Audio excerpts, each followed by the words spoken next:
ಅದು ನನ್ನ ಭಾಗ್ಯ ಪೂಜರಿ. ನನ್ನ ಸ್ವಾಮಿಯ ಚರಿತ್ರೆಯನ್ನು ಕೇಳುತ್ತಾ ನಾನು ಅವರ ಸನ್ನಿಧಿಯಲ್ಲೇ ಸದಾ ಇರುವಂತೆ ಸಮಾಧಾನ ಪಡುತ್ತೇನೆ. ನಿನಗೆ ಮಾತ್ರವಲ್ಲ ಮಗಳೇ, ನಿನ್ನ ಸ್ವಾಮಿಯ ಚರಿತ್ರೆ ಇಡೀ ಜಗತ್ತಿಗೆ ಶಾಂತಿ ನೆಮ್ಮದಿಯನ್ನು ಕೊಡುತ್ತದೆ. ಯುಗ ಯುಗಗಳಲ್ಲಿಯೂ ಇಹಪರಕ್ಕೆ ಸಾಧನವಾಗುತ್ತದೆ.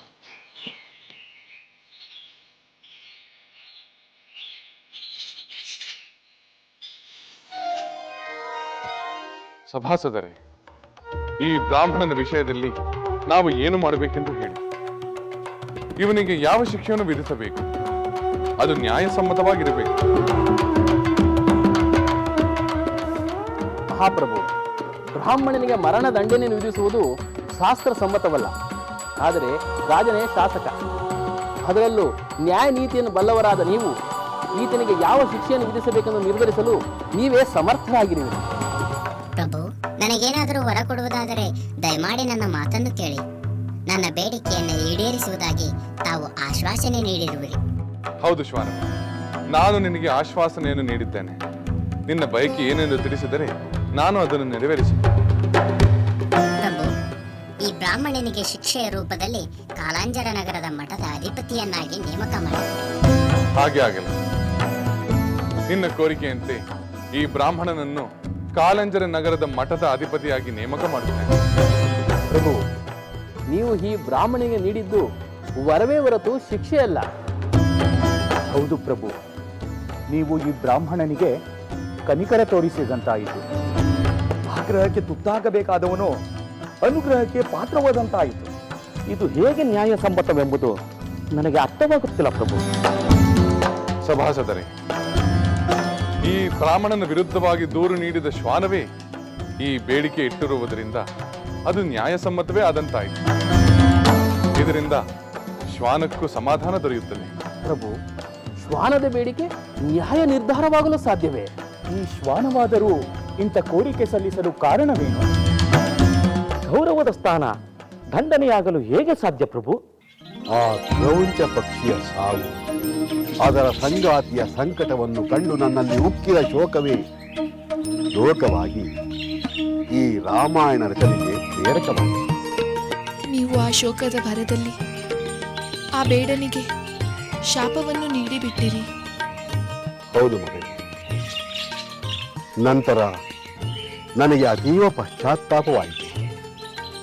ದಯಾರ್ದ್ರ ಹೃದಯನಾದ ತಪಸ್ವಿಯಾದ ನಾನು ಹೀಗೆ ಕೆರಳಿ ಶಾಪ ಕೊಟ್ಟಿರಲಿಲ್ಲ ಎಂದು ಚಿಂತಿಸುತ್ತಾ ಆಶ್ರಮಕ್ಕೆ ಬಂದೆ.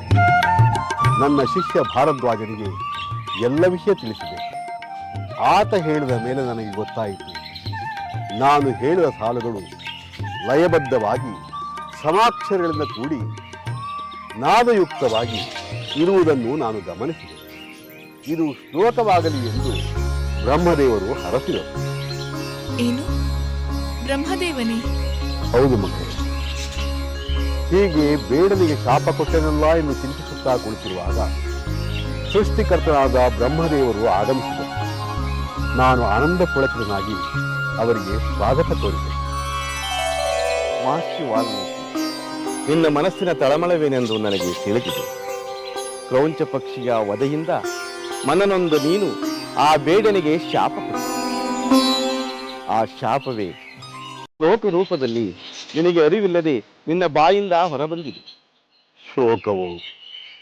ಶ್ಲೋಕವು ನಾ ಶಾಪ ಕೊಟ್ಟ ಅಚಾತುರ್ಯ ನನ್ನನ್ನು ಬಾಧಿಸುತ್ತಿದೆ ಬ್ರಹ್ಮದೇವ. ಇದೊಂದು ನೆಪ ಮಹರ್ಷಿ. ನನ್ನ ಪ್ರೇರಣೆಯಿಂದಲೇ ಮಾನಿಷಾಜ್ ಎಂಬ ಶ್ಲೋಕ ನಿನ್ನ ಬಾಯಿಂದ ಹೊರಬಂದಿದೆ. ಏಕೆಂದರೆ ಇದೇ ಛಂದಸ್ಸಿನಲ್ಲಿ ಮಹಿಮಾನ್ವಿತನಾದ ಶ್ರೀರಾಮಚಂದ್ರನ ಚರಿತ್ರೆಯನ್ನು ಕಾವ್ಯರೂಪದಲ್ಲಿ ರಚಿಸಿ. ಬ್ರಹ್ಮದೇವ, ನಾನು ಶ್ರೀರಾಮ ಚರಿತೆಯನ್ನು ರಚಿಸುವುದೇ? ಇದು ನನ್ನಿಂದ ಸಾಧ್ಯವೇ ಬ್ರಹ್ಮದೇವ? ಸಾಧ್ಯ ಮಹರ್ಷಿ. ಧರ್ಮಾತ್ಮನಾದ ಸರ್ವಗುಣ ಸಂಪನ್ನನಾದ ಶ್ರೀರಾಮಚಂದ್ರನ ಕತೆ ನಿನಗೆ ಕರತಲಾಮಲಕವಾಗುವಂತೆ ನಾನು ನಿನಗೆ ಅನುಗ್ರಹಿಸುತ್ತೇನೆ. ಈಗಾಗಲೇ ನಾರದರಿಂದ ರಾಮಕಥೆಯನ್ನು ಕೇಳಿರುವೆ. ಅದರ ವಿವರಗಳು ತಾನಾಗಿಯೇ ನಿನ್ನ ಹೃದಯದಲ್ಲಿ ಒಡಮೂಡುತ್ತವೆ. ಆಹಾ ಆಹಾ, ನನ್ನ ಭಾಗ್ಯಕ್ಕೆ ಎಣೆಯೇ ಇಲ್ಲ ಬ್ರಹ್ಮದೇವ. ತಮ್ಮ ಕೃಪೆಯಿಂದ ಈ ಕಾರ್ಯವನ್ನು ನಾನು ಮಾಡಿ ಮುಗಿಸುತ್ತೇನೆ. ನೀನು ಮಾಡಬೇಕೆಂದೇ ಕ್ರೌಂಚ ಪಕ್ಷಿಗಳ ಪ್ರಸಂಗ ನಡೆದಿರುವುದು. ಪುರುಷೋತ್ತಮನಾದ ಶ್ರೀರಾಮಚಂದ್ರನ ಕಥೆಯನ್ನು ರಚಿಸಲು ಮಹರ್ಷಿಯಾದ ನಿನ್ನಿಂದಲೇ ಸಾಧ್ಯ. ಧನ್ಯನಾದ ಬ್ರಹ್ಮದೇವ, ಧನ್ಯನಾದ. ಧೈರ್ಯವಾಗಿ ಆರಂಭಿಸು ಮಾತು. ನಿನಗೆ ತಿಳಿಯದ ಎಲ್ಲ ವಿವರಗಳು ನಿನ್ನ ಅಂತರಂಗದಲ್ಲಿ ಗೋಚರಿಸುತ್ತೆ. ಸೂರ್ಯಚಂದ್ರರು, ನದಿ ಪರ್ವತಗಳು ಇರುವವರೆಗೂ ನಿನ್ನ ಮಹಾಕಾವ್ಯ ಪ್ರಚಾರದಲ್ಲಿರುತ್ತದೆ. ಸದಾಕಾಲ ಸರ್ವರಿಗೂ ಧರ್ಮ ನೀತಿಯನ್ನು ಬೋಧಿಸುತ್ತದೆ. ಈ ಮಹತ್ ಕಾರ್ಯದಿಂದ ನಿನಗೆ ಸರ್ವಲೋಕಗಳು ಲಭಿಸುತ್ತವೆ. ಕೃತಾರ್ಥನಾದ ಬ್ರಹ್ಮದೇವ, ಕೃತಾರ್ಥನಾದ.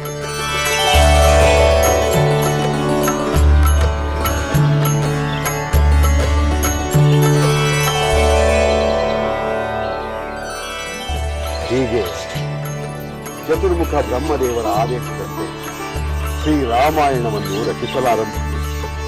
ಬ್ರಹ್ಮದೇವರು ಹೇಳುತ್ತಾ ಹೋದಂತೆ, ನಾನು ಬರೆಯುತ್ತಾ ಬಂದಂತೆ ರಾಮಾಯಣದ ಎಲ್ಲ ವಿಚಾರಗಳು ನನ್ನ ಅಂತರಂಗದಲ್ಲಿ ಗೋಚರಿಸತೊಡಗಿದೆ.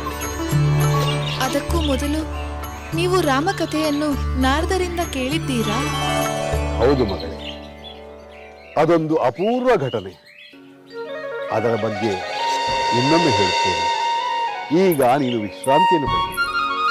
ಹಾಗೇ ಆಗಲಿ ಪೂಜ್ಯರೇ. ಶುಭಮಸ್ತು.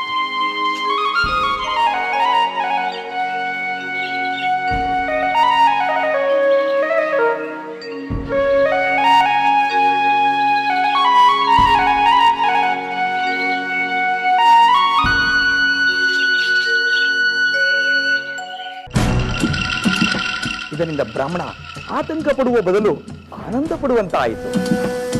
ಸಭಾಸದರೇ, ಕರ್ಮದ ಗತಿಯ ರಹಸ್ಯ ನಿಮಗೆ ತಿಳಿದಿಲ್ಲ, ಅದನ್ನು ಈ ಶ್ವಾನ ತಿಳಿದಿದೆ. ಆ ಕಾರಣದಿಂದಲೇ ಇದು ಬ್ರಾಹ್ಮಣನನ್ನು ಮಠದ ಅಧಿಪತಿಯಾಗಿ ಮಾಡಲು ಕೇಳಿಕೊಂಡಿದೆ. ಅದು ಇವನಿಗೆ ದಂಡನೆ ಹೇಗಾಗುವುದೆಂದು ಈ ಶ್ವಾನವೇ ವಿವರಿಸುತ್ತದೆ. ನೀವೆಲ್ಲರೂ ಕೇಳಿ. ಪ್ರಭು, ನಾನು ಹಿಂದಿನ ಜನ್ಮದಲ್ಲಿ ಅದೇ ಕಾಲಾಂಜರ ಮಠದ ಅಧಿಪತಿಯಾಗಿದ್ದೆ. ದೇವದ್ವಿಜರ ಪೂಜೆಯಲ್ಲಿ ನಿರತನಾಗಿದ್ದೆ. ದಾಸದಾಸಿಯರಿಗೆ ಅವರವರ ನ್ಯಾಯೋಚಿತವಾದ ಭಾಗಗಳನ್ನು ಹಂಚಿಕೊಡುತ್ತಿದ್ದೆ. ಶುಭ ಕರ್ಮ ನಿರತನಾಗಿದ್ದೆ. ವಿನಯಶೀಲನಾಗಿದ್ದೆ. ಸಮಸ್ತ ಪ್ರಾಣಿಗಳ ಹಿತದಲ್ಲೇ ಆಸಕ್ತನಾಗಿದ್ದೆ.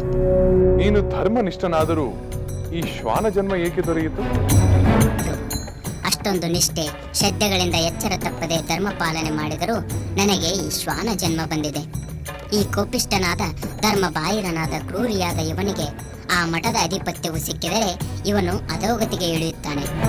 ಮಾತ್ರವಲ್ಲದೆ ಇವನ 7 ತಲೆಮಾರಿನವರನ್ನು ನರಕಕ್ಕೆ ದುಡುತ್ತಾನೆ. ಸಭಾಸದರೇ, ಈಗ ನಿಮಗೆ ಅರ್ಥವಾಯಿತು. ಇದು ಅಷ್ಟು ನಿಷ್ಠೆಯಿಂದ ಧರ್ಮ ಪಾಲನೆ ಮಾಡಿದರೂ ಇಂತಹ ಶ್ವಾನ ಜನ್ಮ ಪ್ರಾಪ್ತಿಯಾಗಿರಬೇಕಾದರೆ ಕೋಪ, ಆವೇಶ ಮೊದಲಾದ ದುಷ್ಟ ಸ್ವಭಾವಗಳನ್ನುಳ್ಳ ಇವನು ಮಠದ ಅಧಿಪತಿ ಆದರೆ ತನ್ನ ಸ್ವಭಾವದಿಂದ ಕೆಡುಕು ಮಾಡುತ್ತಾನೆ ಮತ್ತು ಅದರ ಮೂಲಕ ನರಕ ಭಾಜನನಾಗುತ್ತಾನೆ. ಹೌದು ಪ್ರಭು, ಅದೇ ಇವನಿಗೆ ಶಿಕ್ಷೆ. ಯಾರೇ ಆದರೂ ಸಜ್ಜನರಾದವರು ಇಂತಹ ಮಠದ ಅಧಿಕಾರವನ್ನು ಪಡೆಯಬಾರದು. ಏಕೆ ಶ್ವಾನವೇ? ಅದು ಅಷ್ಟೊಂದು ಕಠಿಣವೇ? ಹೌದು ಪ್ರಭು, ದ್ವಿಜರ ಸ್ವತ್ತು, ದೇವತಾ ದ್ರವ್ಯ, ಸ್ತ್ರೀಧನ, ಬಾಲಧನಗಳನ್ನು ಅಪಹರಿಸಿದವನು, ಕೊಟ್ಟ ದಾನವನ್ನು ಹಿಂದಕ್ಕೆ ಪಡೆಯುವವನು ವಿನಾಶ ಹೊಂದುತ್ತಾನೆ. ಹೌದು, ಅದು ಅಕ್ಷಮ್ಯ ಅಪರಾಧ. ಕೋಪ ಮತ್ತು ದುಡುಕು ಸ್ವಭಾವದ ಈ ಬ್ರಾಹ್ಮಣನಿಗೆ ಅದೇ ಸರಿಯಾದ ಶಿಕ್ಷೆ. ಈಗ ಹೇಳಿ ಸಭಾಸದರೇ, ಈ ಬ್ರಾಹ್ಮಣನಿಗೆ ಮಠದ ಆಧಿಪತ್ಯ ಕೊಟ್ಟಿರುವುದು ಬಹುಮಾನವೋ ಅಥವಾ ದಂಡನೆಯೋ? ಸರಿಯಾದ ದಂಡನೆ, ಸರಿಯಾದ ದಂಡನೆ, ಸರಿಯಾದ ದಂಡನೆ, ಸರಿಯಾದ ದಂಡನೆ, ಸರಿಯಾದ ದಂಡನೆ.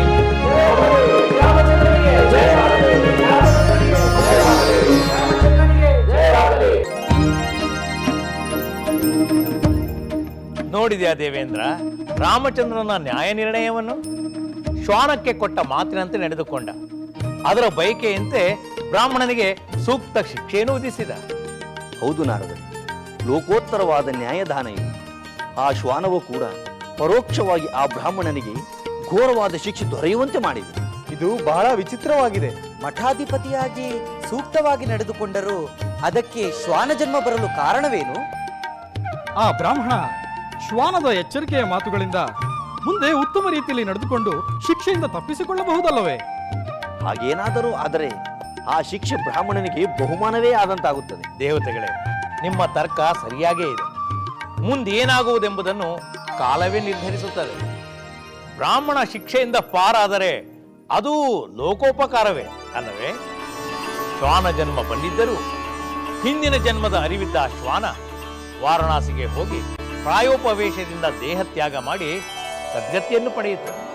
ಮಠಾಧಿಪತಿಯಾಗಿ ಗೆಲ್ಲುವುದು ಅಷ್ಟೊಂದು ದುಸ್ಸಾಧ್ಯವೇ? ಮಠಾಧಿಪತಿಯಾಗುವುದು ದುರ್ಗತಿ ಎನ್ನುವುದಾದರೆ ಅದಕ್ಕೆ ಯಾರೂ ಮುಂದೆ ಬಾರದಿರಬಹುದು. ಅದರಿಂದ ಶ್ವಾನ ಜನ್ಮ ಎಂದು ಪ್ರತಿಕೂಲ ಸಂದೇಶ ನೀಡಿದಂತಾಗುವುದಿಲ್ಲವೇ?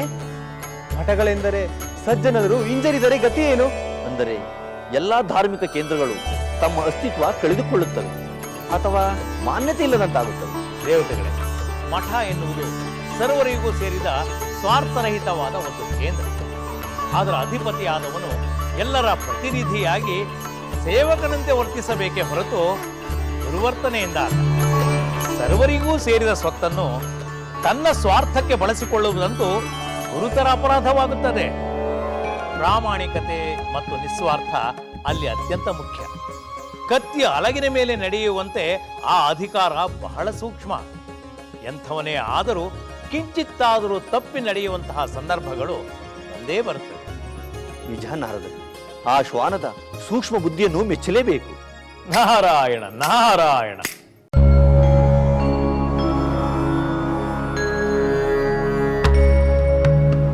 ಮಹಾಪ್ರಭು, ಶವನ ಮಹರ್ಷಿಗಳ ನೇತೃತ್ವದಲ್ಲಿ ಕೆಲವು ಋಷಿಗಳು ದ್ವಾರದಲ್ಲಿ ಕಾಯುತ್ತಿದ್ದಾರೆ. ತಮ್ಮನ್ನು ಸಂದರ್ಶಿಸಲು ಬಯಸುತ್ತಿದ್ದಾರೆ. ಅಮಾತ್ಯರೇ, ಚ್ಯವನರೇ ಮೊದಲಾದ ಮಹರ್ಷಿಗಳನ್ನು ಕೂಡಲೇ ಕರೆದುಕೊಂಡು ಬನ್ನಿ. ಅಪ್ಪಣೆ ಮಹಾಪ್ರಭು.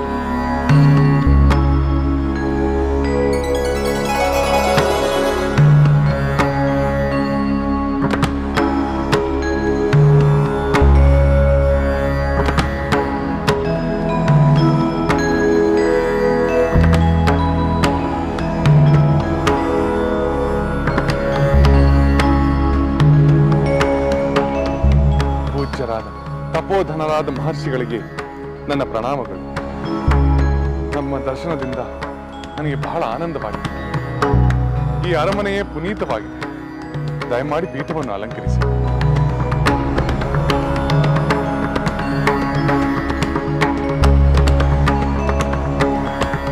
ತಪೋಧನರೇ, ತಾವು ಯಾವುದಾದ್ರೂ ಕಾರ್ಯನಿಮಿತ್ತವಾಗಿ ಬಂದಿದ್ದರೆ ದಯಮಾಡಿ ತಿಳಿಸಿ. ತಮ್ಮ ಇಷ್ಟಾರ್ಥವನ್ನು ಈಡೇರಿಸುವುದು ನನ್ನ ಮಹಾಭಾಗ್ಯವೆಂದು ಭಾವಿಸುತ್ತೇನೆ. ರಾಮಚಂದ್ರ, ಇಷ್ಟಾರ್ಥ ಈಡೇರಿಸುವುದರಲ್ಲಿ ನೀನು ಅಗ್ರಗಣ್ಯನೆಂಬ ನಂಬಿಕೆಯಿಂದಲೇ ನಾವೆಲ್ಲ ಇಲ್ಲಿಗೆ ಬಂದಿದ್ದೇವೆ. ಪೂಜ್ಯರೇ, ತಾವು ಏನೇ ನಿರೀಕ್ಷಿಸಿದ್ದರೂ ಅದು ಸಫಲವಾಗುತ್ತದೆ. ಇಡೀ ಕೋಸಲ ರಾಜ್ಯ, ನನ್ನ ಭಂಡಾರ, ಜೊತೆಗೆ ನಾನು, ಇದೆಲ್ಲವೂ ನಿಮ್ಮ ಸೇವೆಗೆ ಮುಡಿಪಾಗಿವೆ. ರಾಮಚಂದ್ರ, ಇಡೀ ಭೂಮಂಡಲದಲ್ಲಿ ಇಂತಹ ಮಾತನಾಡಬಲ್ಲ ಉದಾರ ಚರಿತನು ನೀನೊಬ್ಬನೇ. ನನ್ನದೇನಿದೆ ಪೂಜ್ಯರೇ, ರಘುವಂಶದ ಪರಂಪರೆಯನ್ನು ಮುಂದುವರಿಸುತ್ತಿರುವ ಕಿರಿಯನ.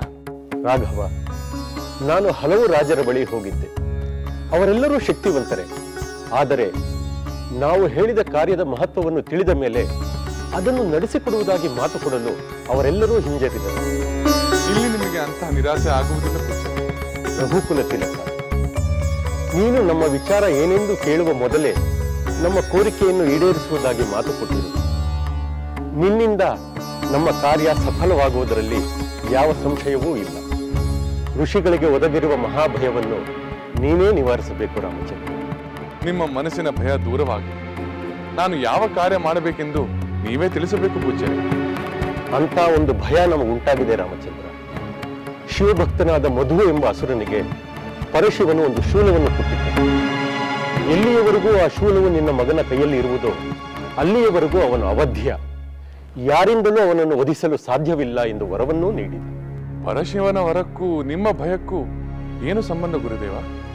ಹೇಳುತ್ತೇನೆ ರಾಮಚಂದ್ರ. ಹೀಗೆ ರಾಕ್ಷಸ ಶ್ರೇಷ್ಠನಾದ ಮಧು ಶಿವನಿಂದ ವರ ಪಡೆದ ಮೇಲೆ ಕಾಂತಿಯುಕ್ತವಾದ ಸುಂದರ ಭವನವೊಂದನ್ನು ನಿರ್ಮಿಸಿದ. ಕುಂಭೀನಸಿ ಎಂಬುವಳು ಮಧುವಿನ ಪತ್ನಿ. ಅವಳು ವಿಶ್ವಾವಸು ಮತ್ತು ಅನಲ ಎಂಬುವರ ಪುತ್ರಿ. ಲವಣನೆಂಬ ಮಹಾಶೂರನಾದ ಭಯಂಕರ ರಾಕ್ಷಸ ಮಧುವಿನ ಮಗ. ಹುಟ್ಟಿನಿಂದಲೇ ಮಹಾದುಷ್ಟ, ಸದಾ ಪಾಪಕಾರ್ಯಗಳನ್ನೇ ಮಾಡುತ್ತಿದ್ದ. ಮಗನ ದುಷ್ಟತನವನ್ನು ಕಂಡು ಮಧುವಿಗೆ ಬಹಳ ದುಃಖವಾಯಿತು. ಆದರೆ ಇದನ್ನು ಯಾರೊಂದಿಗೂ ಹೇಳಿಕೊಳ್ಳಲಿಲ್ಲ. ಕಡೆಗೆ ಮಧು ಭೂಮಿಯನ್ನೇ ಬಿಟ್ಟು ವರ್ಣಲೋಕಕ್ಕೆ ಹೋದ. ಹೋಗುವಾಗ ಮಗನಿಗೆ ಶೂಲವನ್ನು ಕೊಟ್ಟು ಶಂಕರನ ವರದ ವಿಷಯವನ್ನು ಹೇಳಿದ. ಅವನು ಮೊದಲೇ ದುಷ್ಟ, ಶೂಲದ ಮಹಿಮೆಯು ಸೇರಿ ಸಜ್ಜನರನ್ನು ಪೀಡಿಸುತ್ತಿದ್ದಾನೆ. ಅದರಲ್ಲೂ ತಪಸ್ವಿಗಳಾದ ನಮ್ಮನ್ನು ಆಡಿಸುತ್ತಿದ್ದಾನೆ.